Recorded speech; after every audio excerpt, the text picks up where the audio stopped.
Hello everyone, my name is Yixin. It's a great honor to have this speech here.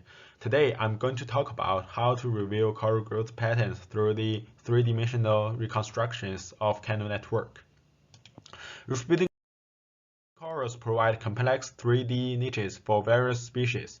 However, coral reefs are currently declining globally due to the climate change, especially owing to the intensification of El Nino, water quality deterioration, and overexploitation.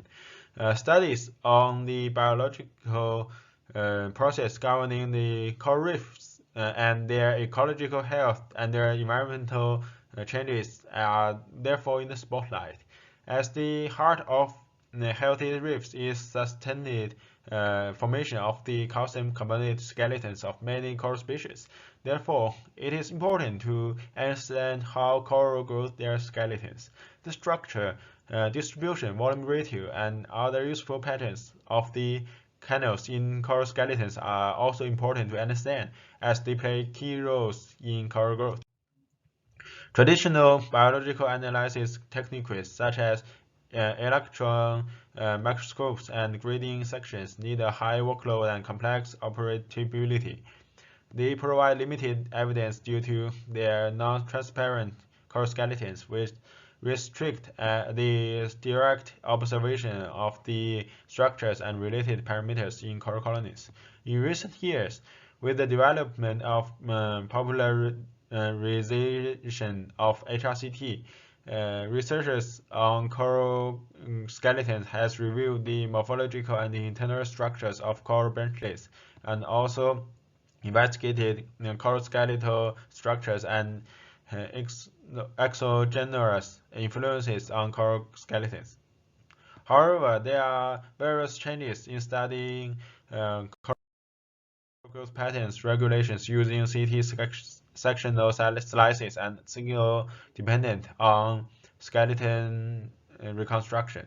To fill the uh, current knowledge gaps, we created a novel method of canal reconstruction, which use HRCT to study coral growth pattern regulation in polyspora cornis, visualizing its Kelly's network, binding signals, polyp relationships, colony growth direction, and coral branching regulations. The reconstructed images present the complete form of the original coral skeleton details of surface buggles and calyces, which significantly facilitates the study of its skeleton and biological characteristics. To investigate the growth pattern of polyps, we reconstructed the calyces and interceptor spaces chamber by chamber. The growth patterns of polyspora can be recognized as generally three-stage growth structure based on three growth bundles along the dichotomous growth axis and assembled by multiple growth types. As a important aspect of coral growth, we consider a group of corals that divides from the same corals as a growth bundle, which contain all the above described growth types, and the growth direction of the bundles depend on the growth axis direction of its branch.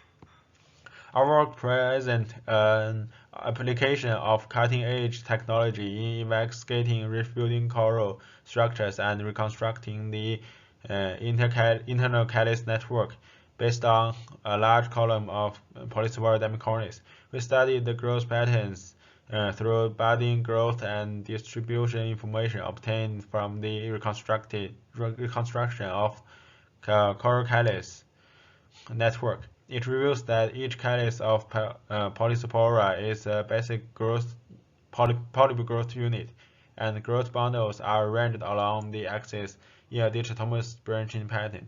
The growth pattern of polyspora cornis lays the foundation for further explorations on the monthly, seasonal, and yearly growth of repeating corals. Furthermore, we reconstruct the entire canal network in polyspora cornis by HRCT, which sheds light on studying the process of coral formation and budding patterns of living polyps.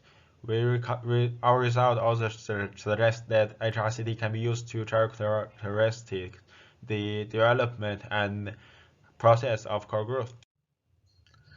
Light plays a vital role during the growth of the corals. Different environment conditions affect catalyst structures within the same colony, and they can be classified into low light and lighted mineralization areas and low light and low lighted growth areas based on the modeling. The measurements in the catalyst constructions uh, show the apparent differences between light areas and low light areas.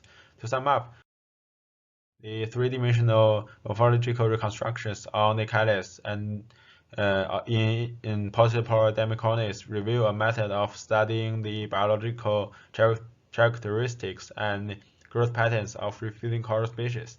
After that, we expand this method to determine the growth pattern in much more predominant refueling coral genera. Additionally, the basic growth patterns of coral colonies are different to quantify, and calculating skeleton values through HRCT reconstructions can mitigate this issue. In this study, we can reconstruct 11 coral species using HRCT to investigate coral growth patterns and parameters. Our skeleton and canal reconstructions revealed the characteristics of different coral species. We performed a series of experiments, including lumen reconstructions of the canal system in each colony, growth axis formation, growth ring visualization, grayscale gradient maps, and growth parameters quantification to obtain the formation mechanism and related parameters for our colony samples. According to the canal reconstructions and measured growth parameters, we investigated different growth strategies of the major species to define how corals grow their skeletons and how skeletal growth varies among species. The corals of each species have their own uniquely reforming strategies. The canal systems in the skeleton of a colony is the basic foundation for coral growth. All these canals integrate the coral branch into an entirety like the circulatory system in higher animals. We further visualized the growth axis and growth rings to understand the coral growth directions. The type and direction of the growth axis determine the branching pattern and growth direction of the colony, respectively. We drew a skeleton grayscale map and calculated the coral skeleton's void ratios to ascertain the skeletal diversity, devising a method to quantify coral growth. The skeletal density of coral colony is found to be related to seawater temperature, rainfall, and sunshine hours, while the density of skeletons in each growth range fluctuate quasi 12 months periodically. Therefore, the grayscale gradient map can be compared to the growth ring reconstructions to study the monthly and yearly influence of the marine environment on coral skeletons. The related growth parameters can be obtained by reconstructing and measuring the canals in each growth ring along the growth axis and performing cluster analysis to infer the light conditions received by the colony when this part of the skeleton is formed. This research increased the breadth of knowledge on other refueling corals grow their colonies, providing information on reforming regulations. In the complex canals in coral colony connect all polyps into a holistic network, enabling them to collaborate in performing biological process. There are various types of canals with structures that are dynamically alerted during different coral growth stages due to the internal calcium transport. In this study, we investigated the morphological changes in the correlate of Acropora muricata samples by high-resolution computed tomography, observing the patterns of calcium carbonate deposition within exocorrelite during processes of new branch formation and truncated tip repair. We visualize the formation of a new branch from a calyx and the calcium carbonate deposition in the exocanal. Furthermore, the diameter and volume changes of the exocanal in truncated branches during rebuilding processes were calculated, revealing that the volume ratio of calcareous deposits in the exocanal exhibit significant increases within the first 3 weeks, returning to levels in the in-situ state in the following week. This work demonstrates that calcium carbonate can be stored temporarily and then remobilized as needed for rapid growth. The results of this study shed light on the control of calcium carbonate deposition and growth of the exocorrelate in Acropora.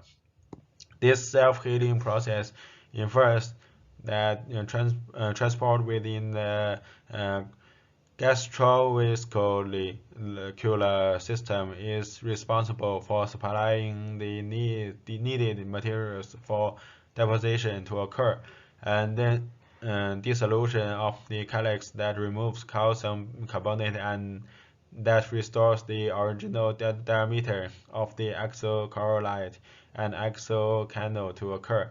The removal of calcium carbonate can be used for the linear growth of the skeleton.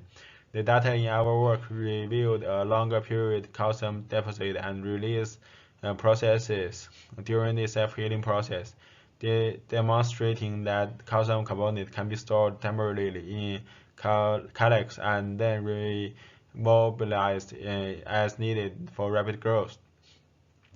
This study expands our understanding of calcium transport patterns in Acropora, which sheds light on the control of calcium carbonate deposition and growth of the exocorrelate in Acropora. Data enable a much more detailed study of the tissue during the build-up of calcium carbonate and conversely during the dissolution of the exocorrelate in the 28-day period. This could contribute greatly to an understanding of the process of calcification. In this study, we reconstructed 11 coral species using HRCT to investigate coral growth patterns and parameters. Our reconstructions of canal network revealed the characteristics of different coral species, and we further visualized the growth axis and growth rings to understand the coral growth directions. Our reconstructions can visualize the coral growth processes during different physiological states, which reveals the mechanism of calcium transport in coral colonies. In addition, we calculated the coral skeleton void ratios to ascertain the skeletal density and devising a method to quantify coral growth. On the basis of the 3D reconstructions and growth parameters, we investigated the growth strategies of different coral species. And this research increased the breadth of knowledge on how reef-building corals grow their colonies, providing information on reef forming regulations. The data obtained through HRCT and its 3D reconstruction contain a large amount of coral growth information, which can be used in further research on reef forming patterns under different conditions. The method used in this study can also be applied to animals and with porous skeletons. Thanks for listening.